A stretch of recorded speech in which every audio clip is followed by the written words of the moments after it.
the fantastic Molly McCormick. She's going to be speaking about emergency preparedness for older adults. She's with the American Red Cross, and she has some wonderful handouts for you, so I'll go ahead and pass those out. Awesome. Thank you, Molly. Yeah, thank you all so much. I am so excited to see you all in person. I have to say that this is the first time I've been able to give this presentation in person, so just excited to see your faces, to see you mingling beforehand.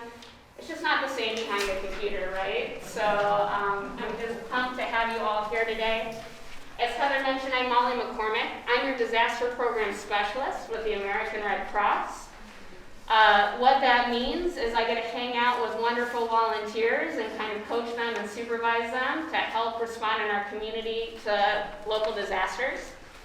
We respond to a lot of home fires locally. We do preparedness education. We work with youth. We do all kinds of fun, exciting things. I don't do anything that has to do with blood, so if you have questions about blood donations, I'm not super helpful, but I know the guy, and I would be happy to help. So we do kind of have those different lanes at the Red Cross in order to do all of the services we provide. But yeah, I'm just excited to be here. I'm newer to the area, and I was just talking about how beautiful La Crosse is, and it's just like the hidden gem of the Midwest. And why does nobody talk about La Crosse? Like, why? And everybody here is just so nice. There were these Southern volunteers, and they said, you know, the South is kind of known for hospitality, but I've never met people as nice as they have when they came here, which was a testament to who we are in our culture. So just kind of fun things and fun experiences that we get to do at the Red Cross that I like to share out in my community. So today we're going to focus in on how we can be better prepared. I'm not any kind of super genius of hidden knowledge. A lot of the things that I'm going to share with you today are things that you might already know, or things that you might have heard before.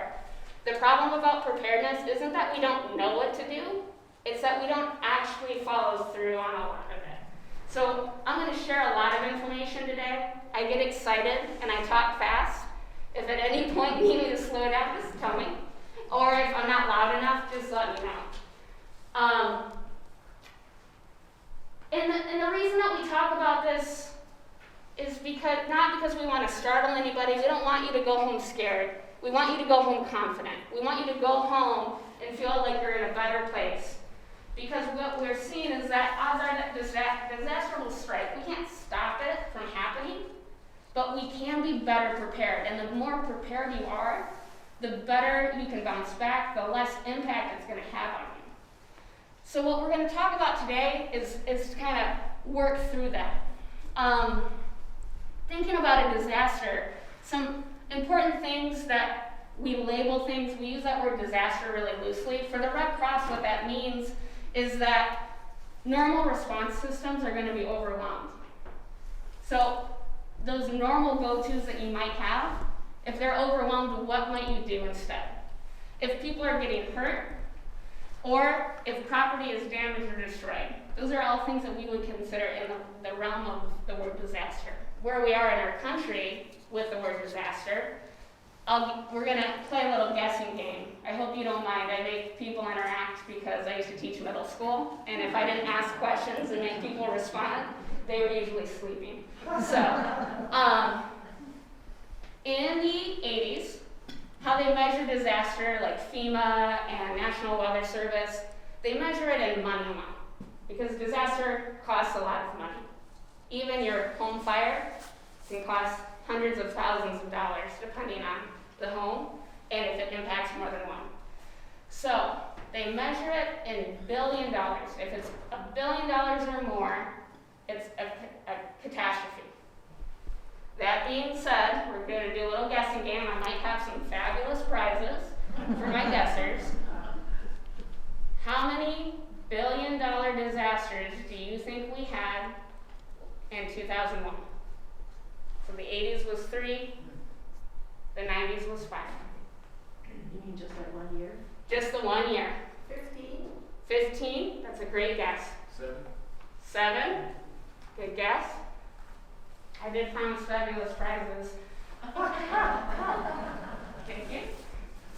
Oh, you're okay. Who is my 15? These are Band-Aid holders, and I know they seem silly, but I can't tell you how many times I've reached in my car for a Band-Aid and it was all crinkled up and no good anymore. Simple, love it. Now I don't have that issue. Any other guesses? 10. 10. All right, that's a good guess. In just 2021, we had $20 billion disasters. Great guess in the back. On average, we went from 3 a year in the 80s to 5 a year in the 90s.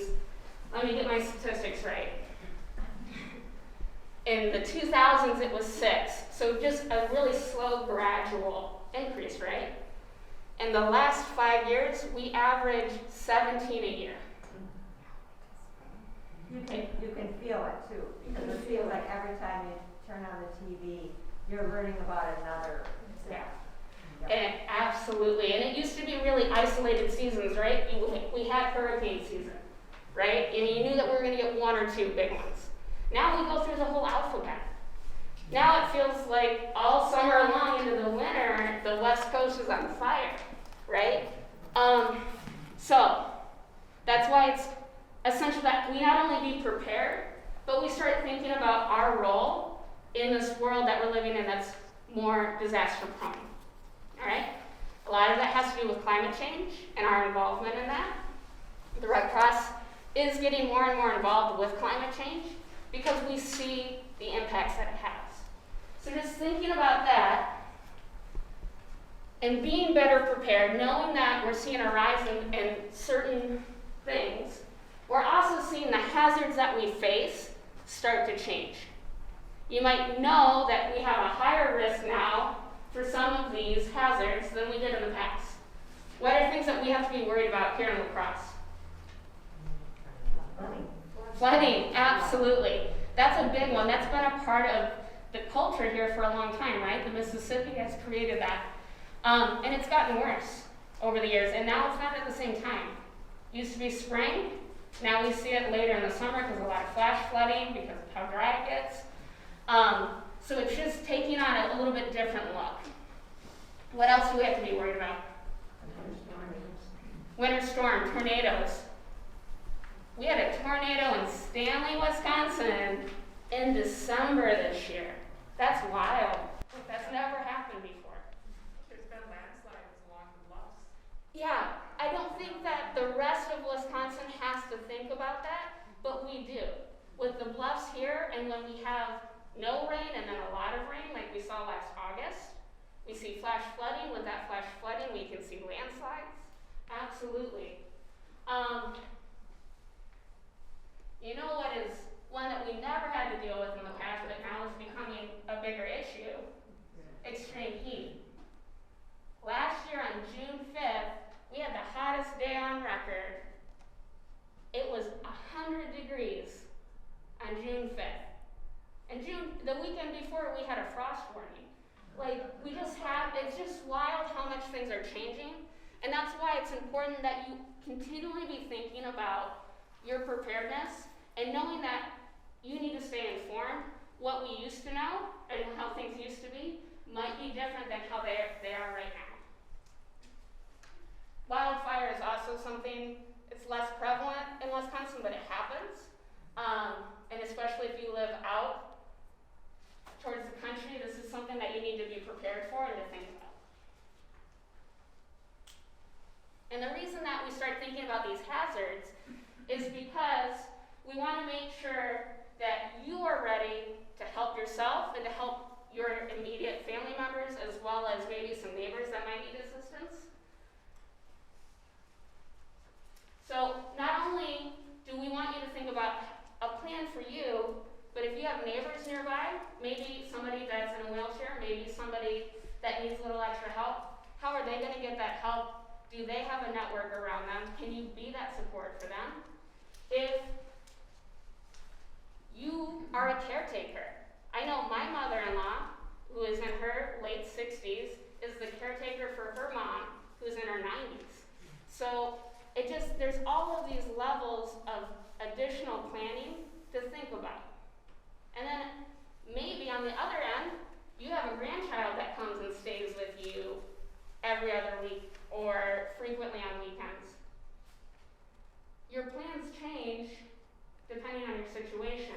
So making sure that you've thought through each of those steps, and we're going to get into those details today about how we can be better prepared. So, we talked about this. Preparing for these disasters means that you're going to be able to stay safe. You're going to be able to adapt to challenges. That's the big thing. It's hard to think when these crises happen. If you have a plan, you're going to be able to breathe a little easier and to be able to go with it and figure it out.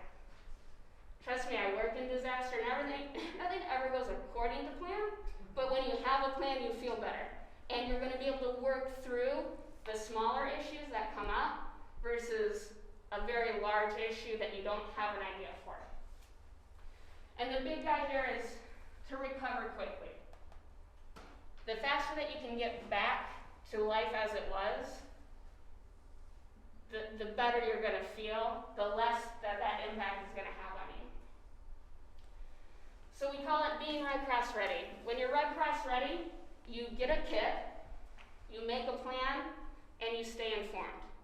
Those are the 3 keys to disaster preparedness. And actually, prior to 2020, we wouldn't have thought this, but we were in a pandemic for the last 2 years.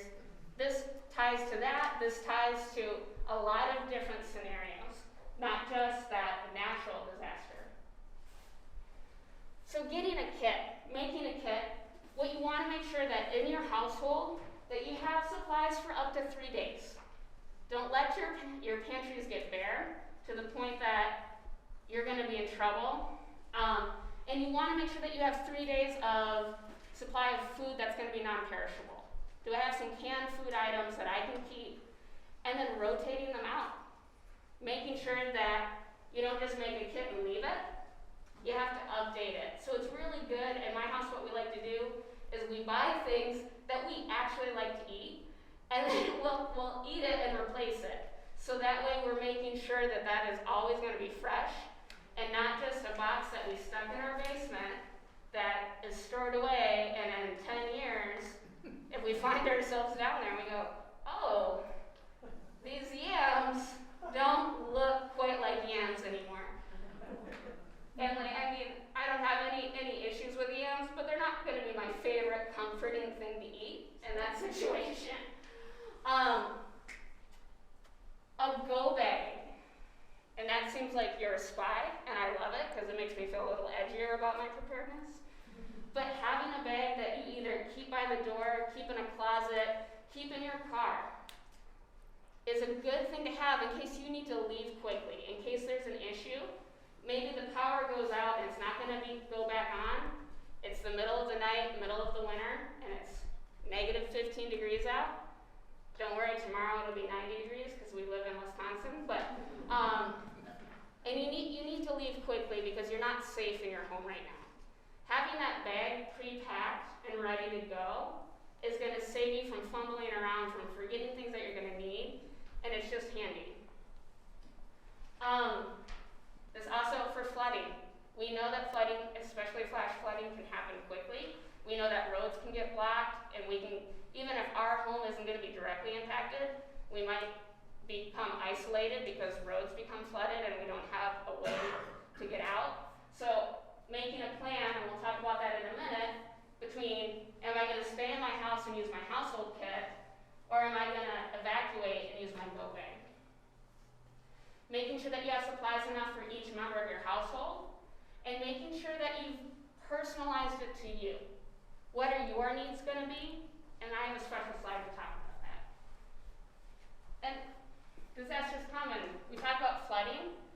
It might be a great idea to keep rubber boots in your car for the area that we live in. You know, if you were you got stuck in your car and had to pull over to the side of the road, and there was rushing water, rubber boots are going to become a lot more handy than your tennis shoes are. Just those kinds of things to think about and to refresh based on the season. So gathering essentials for your kits. We talk about water a lot. Obviously, water is important. If you had to guess how much water per day per person do you think you need in a disaster? A gallon. Nailed it. That is worth a fun, small first aid kit. A gallon per person per day. They say that a gallon per person per day is going to meet your needs. That's the minimum. So that includes hygiene, that includes drinking. Having a first aid kit, they come in all shapes and sizes. I keep one like this in my car. You can have these easy, quick bandages, but they make first aid kits as tiny as this little pouch that can go on your keychains. It's not going to be for a gaping wound, but if you're out on a hike and you got stung by a bee and you needed a little wipe, a little cleaner for it, even a card, like a credit card is a good way to get a stinger out if you ever need to. Works great on pets. I was talking about my wild dog earlier. So we keep these kinds of things handy, not just for us, but for our whole family. And thinking about those personal needs, thinking about your prescriptions, making sure that you have extra. Do you have a 7 days worth extra supply of any prescriptions that you take? A lot of the audience is wearing glasses. Do you have a spare case with glasses that you can keep stowed away in a protected space in case you needed them? Battery operated devices, huge. We really recommend that if you have the power go out, to avoid using candles. It just becomes a fire hazard. So, things to consider, and we're going to talk about specific needs in the next couple of slides. Beyond, thinking about medication, thinking about specific medical needs. Do you have certain things that require electricity that help you to sleep at night? Do you have certain things that require electricity that are going to help you maintain your health? Thinking about that and taking that checklist and realizing what you actually need in the event that you couldn't be home, in the event that your power got shut off at your home and you're going to stay home. Just trying to assess what those needs are. Again, adding in, making sure that you have food for your pets, making sure that you include your pets in your water count. There's only 2 of us in my house, but we have the dog, and sometimes we have my mother-in-law's dog. So I want to make sure that I really can, support all of us. And something that's easy to forget in your kits, add just a little bit of comfort to there. Add something that's going to make you feel better in the event that this is going on. It's incredibly stressful. I have responded to local disaster, but I've also responded across the country to disasters.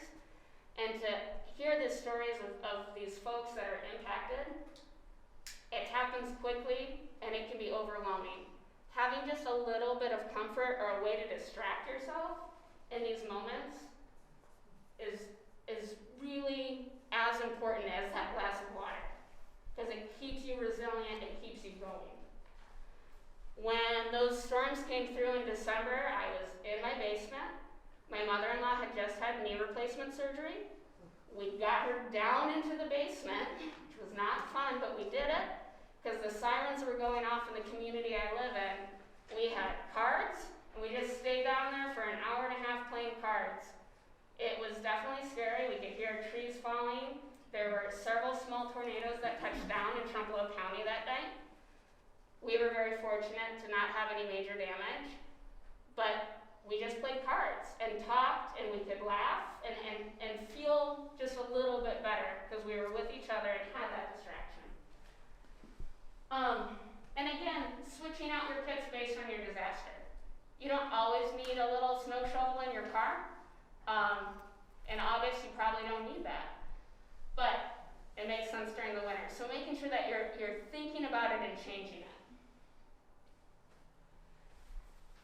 We talked about having a kit for your car, but also having a kit for your work or anywhere else that you frequent.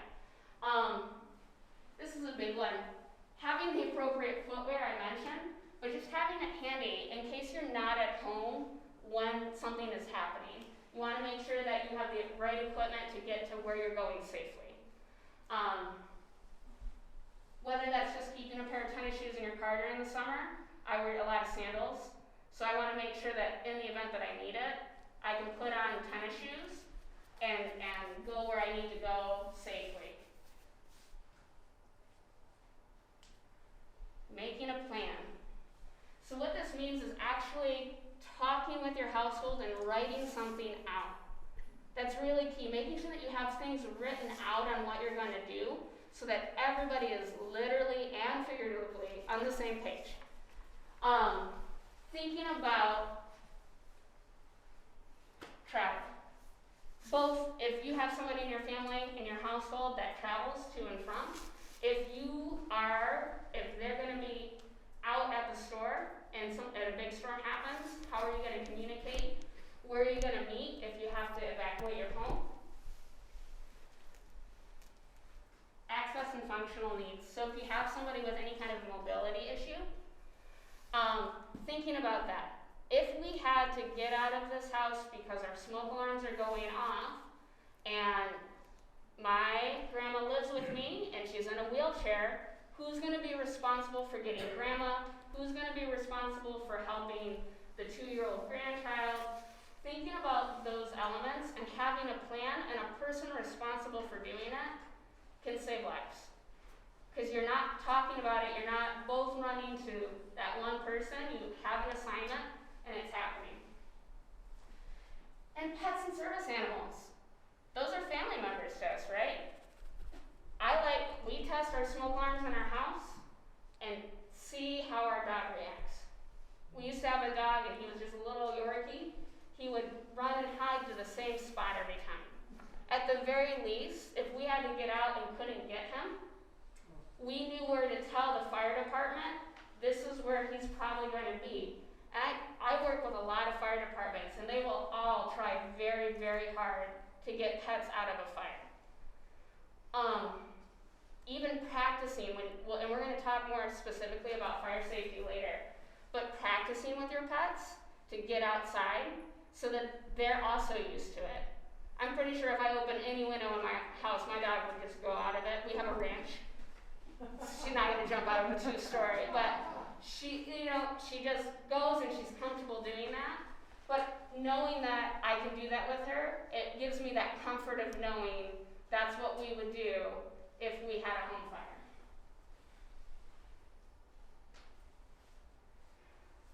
So part of prepping means that you're doing a lot before the disaster. It means that you have a plan during the disaster, but it also means that you have a plan after the disaster. So really some important things to highlight is before the disaster, assess your needs. We talked about those medical needs already, but also think about your physical needs. If you can't go long distances without sitting, like if you can't walk for a long time, maybe having a cane or having something in your car, even if you don't use it frequently. This is a big one. My mother-in-law is so strong.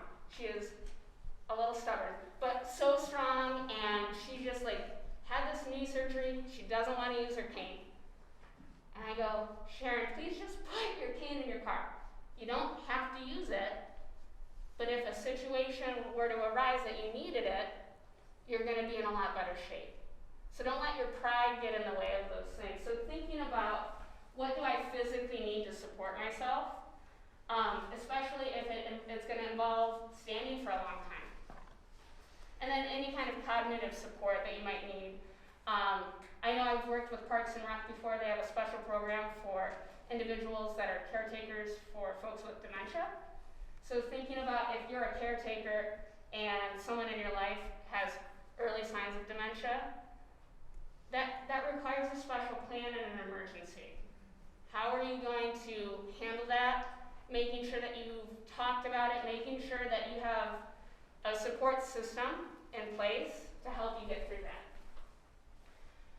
So thinking about how you'll respond and making sure that you take inventory. And that's that one that I want you to go home and think about. Do I have anything that requires electricity? If you're diabetic and you require things to keep cold, do you have a little tiny cooler that you could take with you in case the power went out and you needed to, get somewhere else? Maybe your kids live an hour away. You still want to make sure that you can get that medicine there, so making sure that you have something handy so that you can just take it and go. And this is huge. Building your support network is going to make a great deal of difference.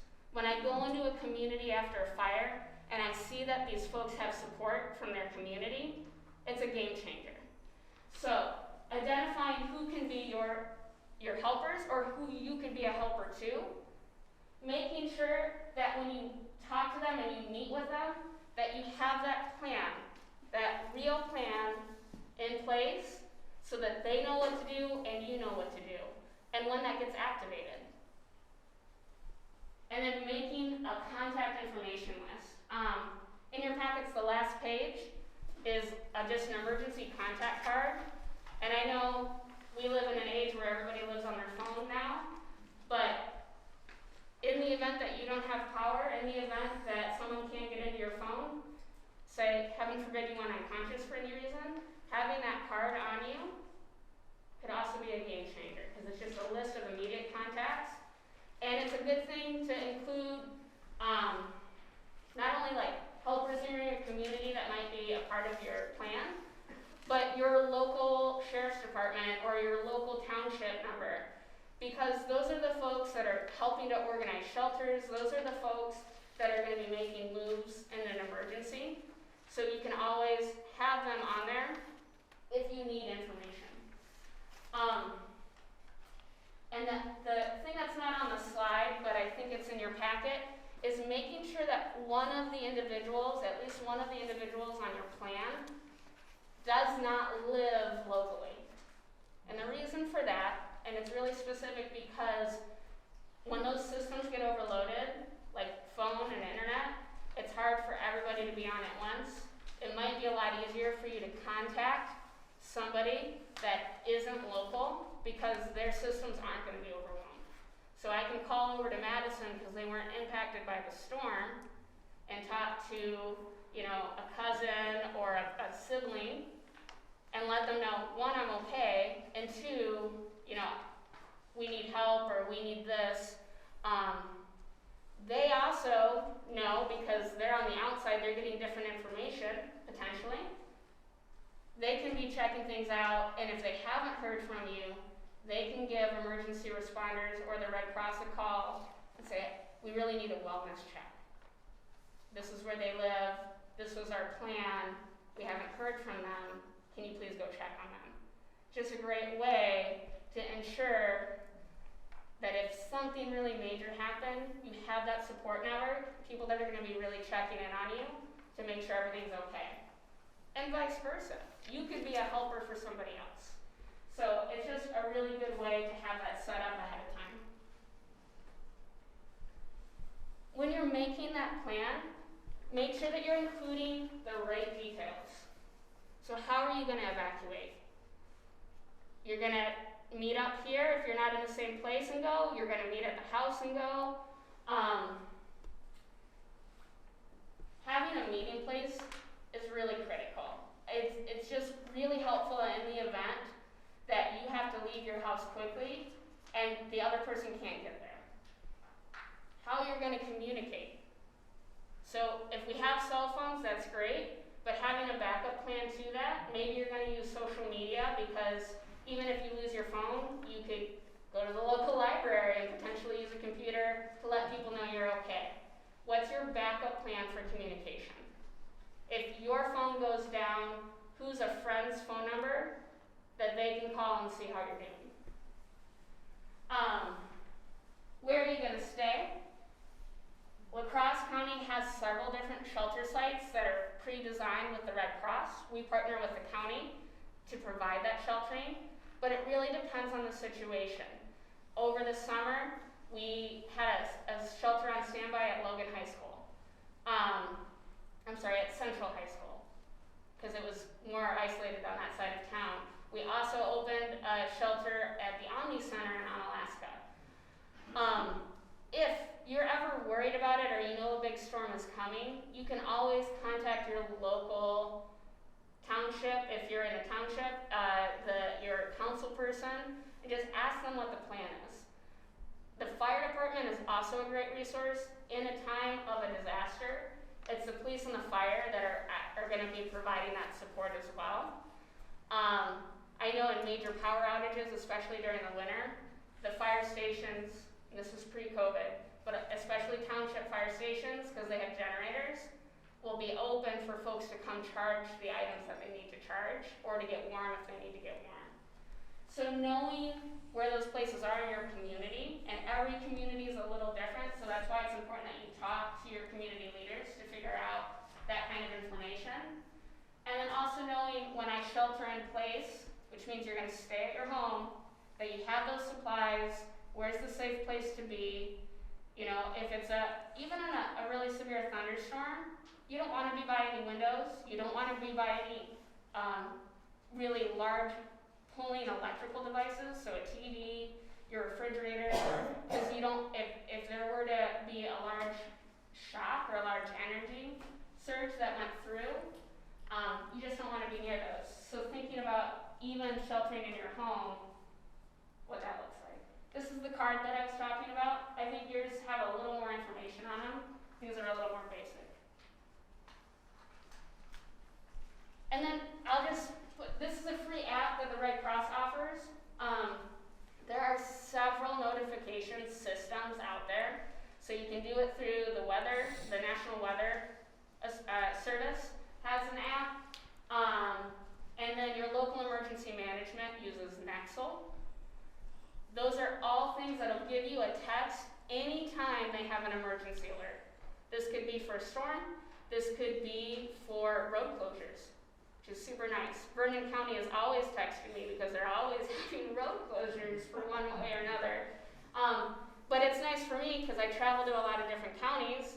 So if I'm going down, that really is a deal breaker for me, so it helps. But the Red Cross app is really nice because you can actually put in any zip code you want, and you can put in multiple zip codes.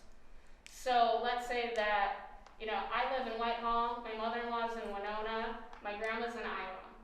So that's a lot of different folks that I like to keep tabs on.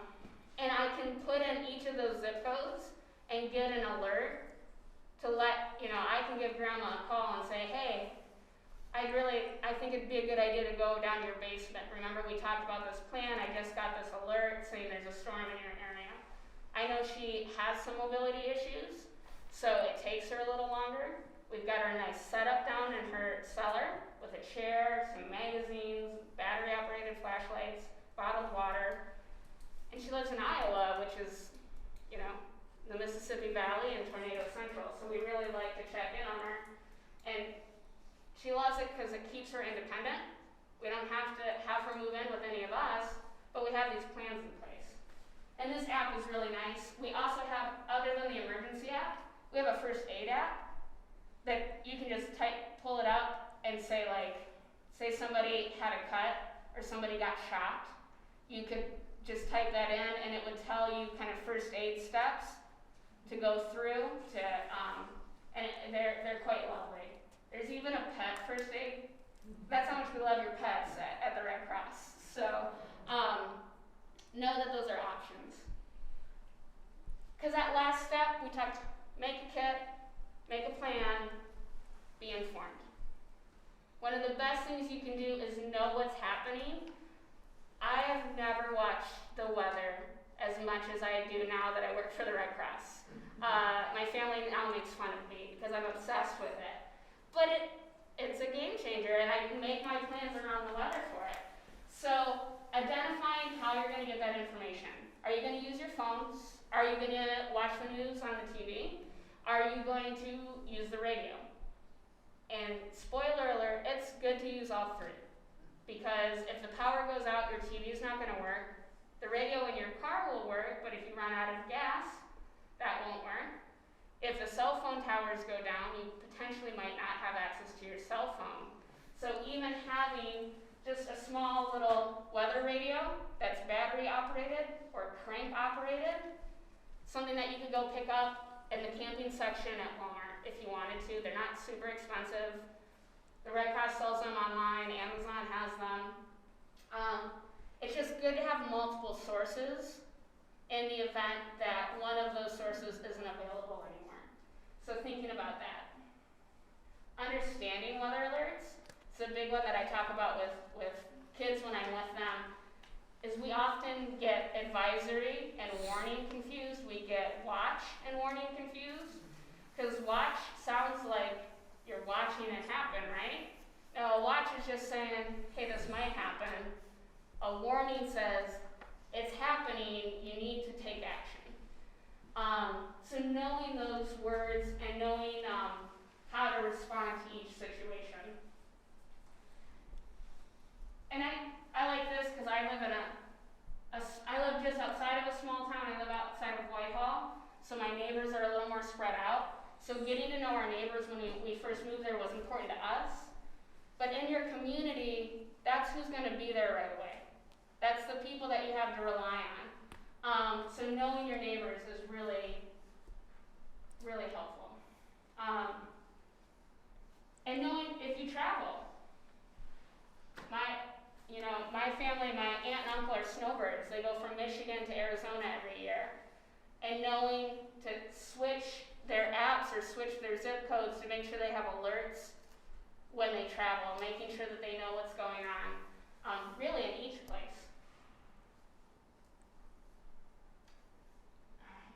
I talk a lot and I get excited. Any questions before I'm going to talk a little bit about home fires?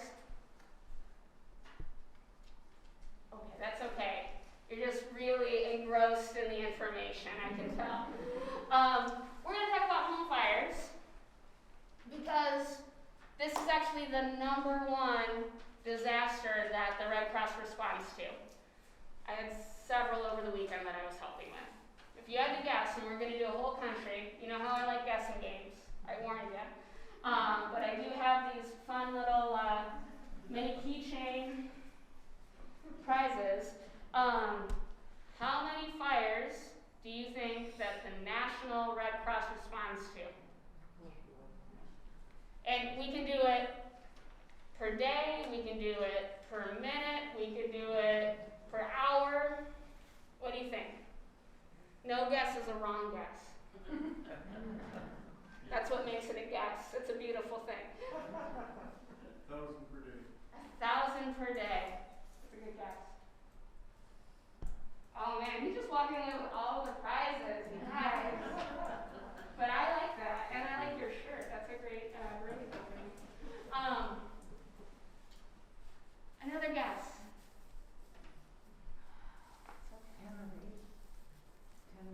10 a day. That's a great guess. All right. Wonderful. All right. I don't have the statistics per day. I have it per 8 minutes. The Red Cross responds to a fire every 8 minutes in the United States.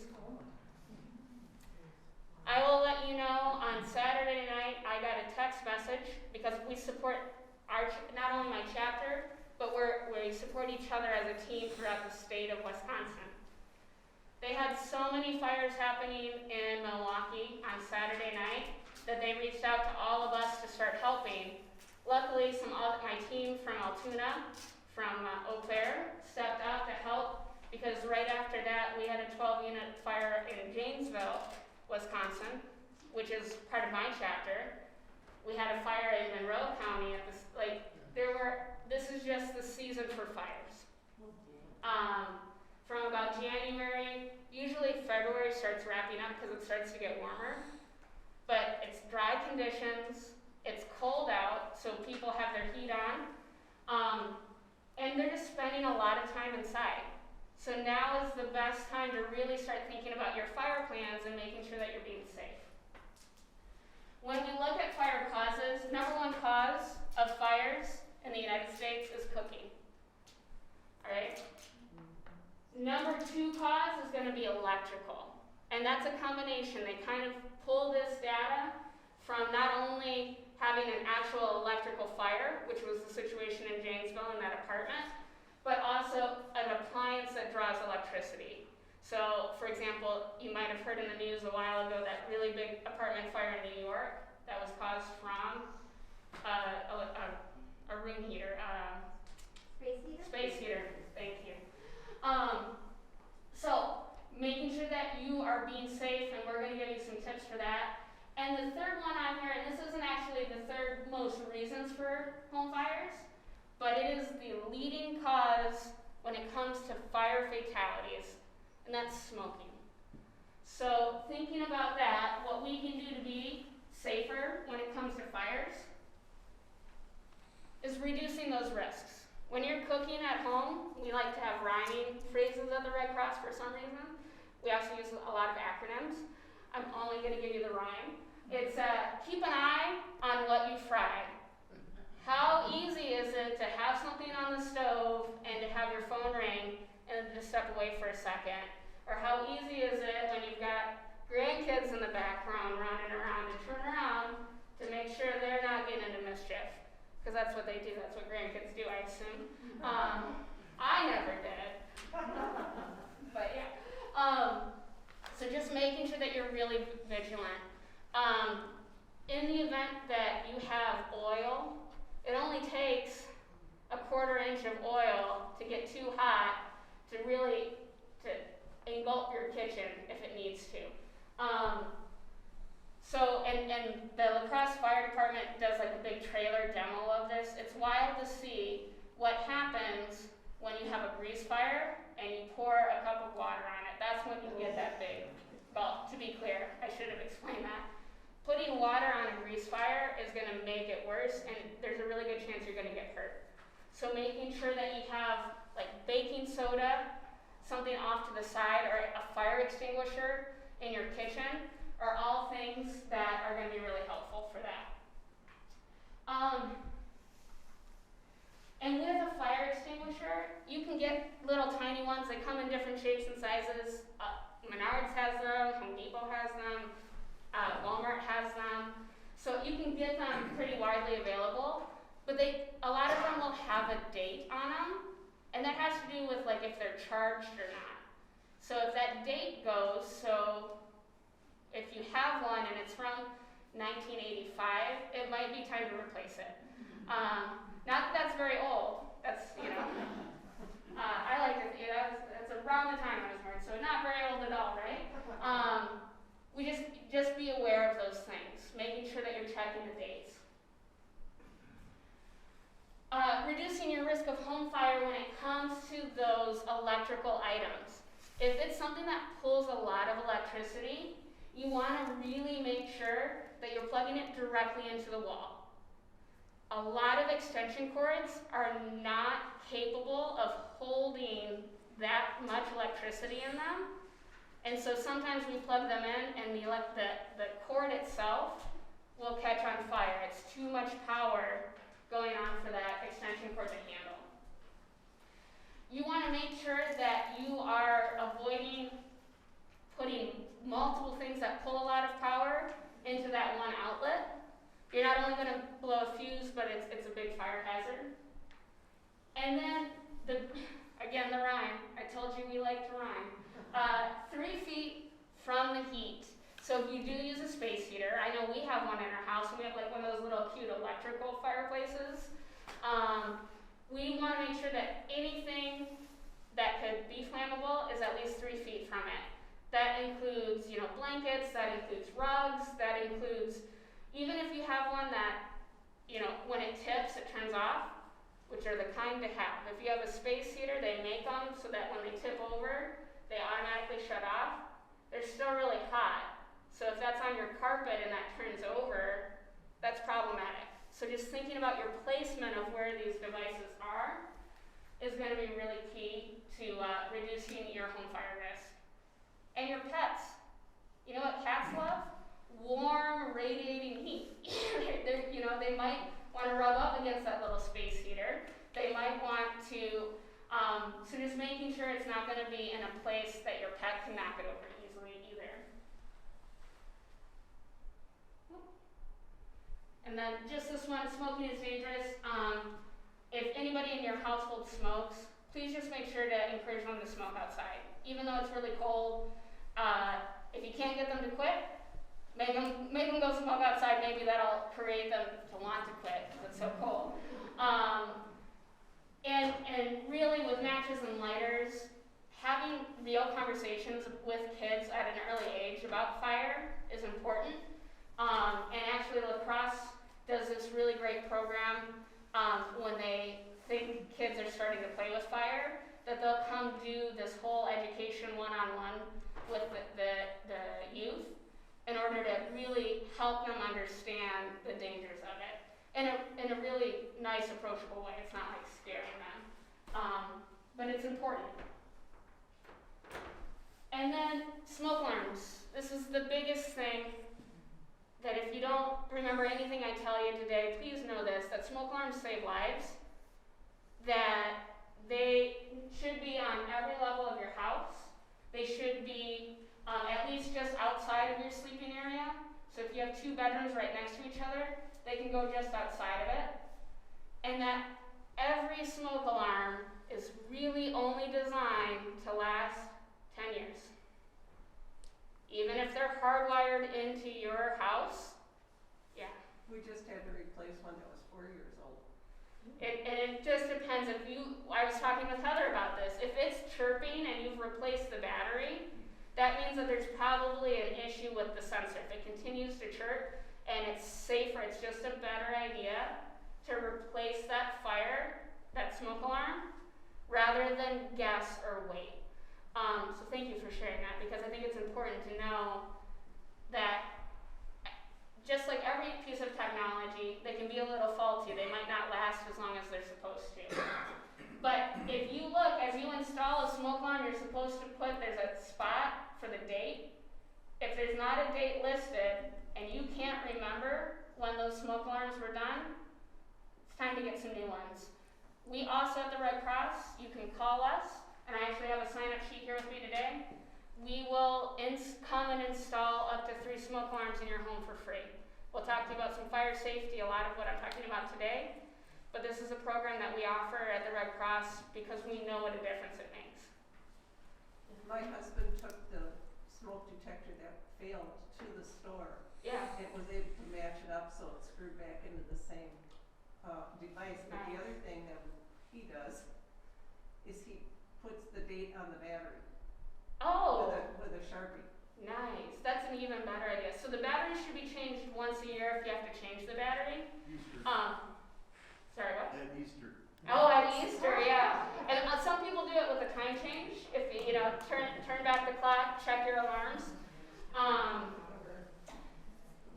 We offer the alarms that we have at the Red Cross are actually lithium batteries, so you never have to change the battery.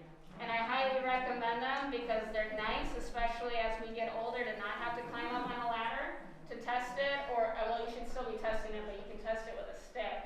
But to not have to take it off and change it is really nice. And this is, I feel like this is more of a lesson for some of our younger folks. I have to talk to college kids about that a lot. Don't disable your alarm. If it's chirping, it means something's wrong. It means that you've either got it in the wrong place. We call that a nuisance alarm, like it's too close to the kitchen. But also if it's chirping, you could have a defect in it. It could need a new battery. And the same with a CO detector. If your CO detector is continually chirping, it might be time to change it out. It might be time for the new battery. I was talking with the La Crosse Fire Department, and they said, I can't tell you how many times the college kids call us, and it's just like, you need a new battery. So, life lessons when you're 18 and learning how to be an adult. But we like to kind of put that out there as well. So knowing what to do, we can reduce our risk, but we also know sometimes it's out of our control. So get out and stay out. That's the biggest thing. You have memories in that house, you have things that are important to you, but the best thing you can do is just to get out of that house and to stay out of that So making sure that you have an escape route, thinking about mobility. You need 2 exits from every room. You need to be able to get low and go if you see smoke. That's what we tell the kiddos. Get low and go, and we practice it. We army crawl. I won't make you all do that today.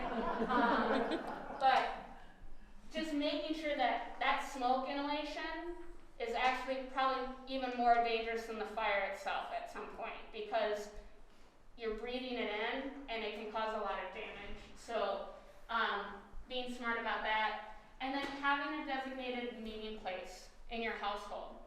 And this is key not only for the folks that live with you, but if you have folks that frequently visit you, thinking about grandkids, thinking about a sister or a cousin that comes and stays, making sure they know where that space is too. Because when the fire department gets there, they're going to want to know, did everybody get out okay? Because that's where they're going to focus their time and energy. And you're going to need to get, if you're not all at the same spot, and the fire department, they get there quick. You know, that's their job and they're good at it. So knowing that can help really to avoid confusion. And calling 911 once it's safe to do so.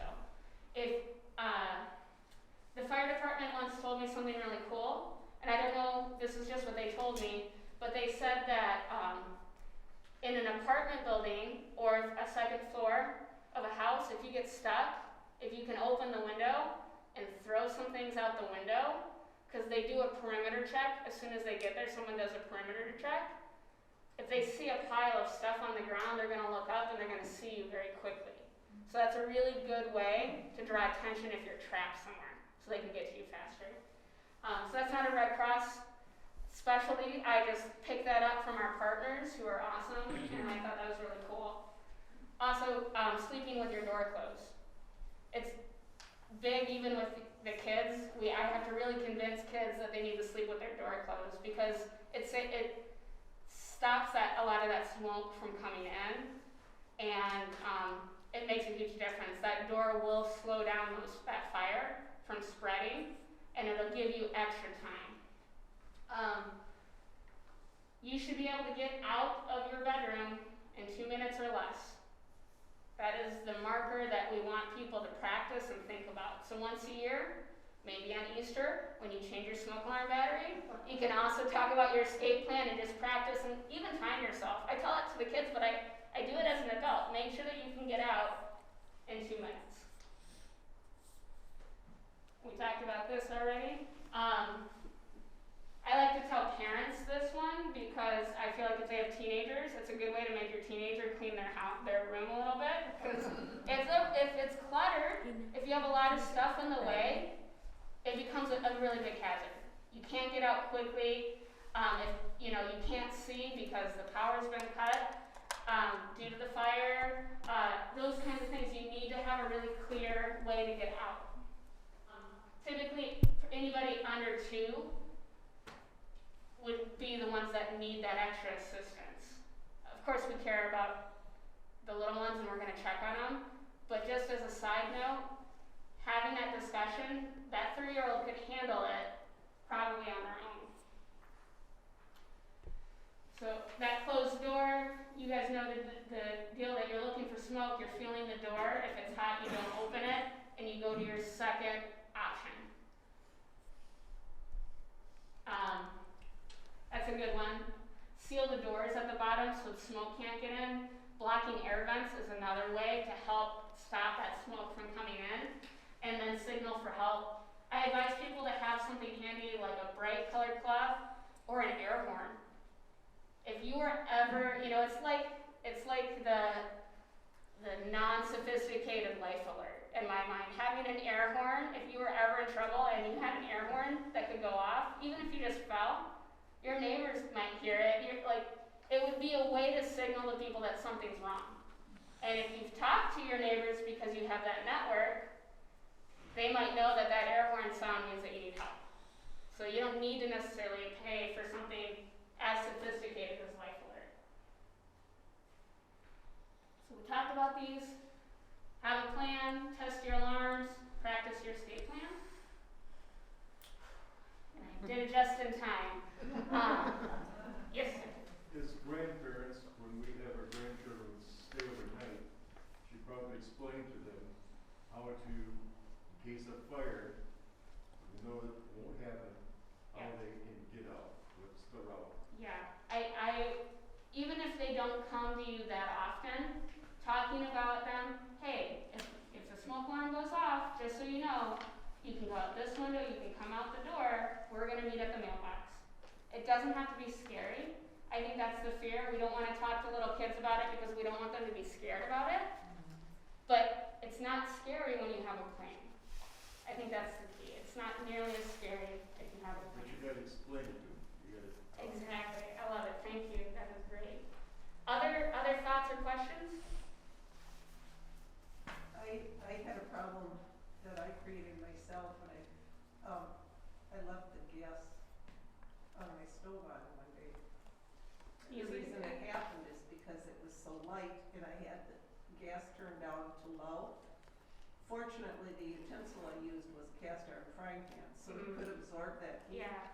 But from that experience, what I've done now is every time I use a burner, I move the utensil somewhere else so I can see that Yeah, instead of just leaving it. instead of just thinking you turned it off and walk away. I actually make sure I move that utensil so I Yeah. can actually see that, or even you can even feel it then, you know. That's a great. I'm going to steal that and add that to my presentation because I like that. That's because it's easy to do.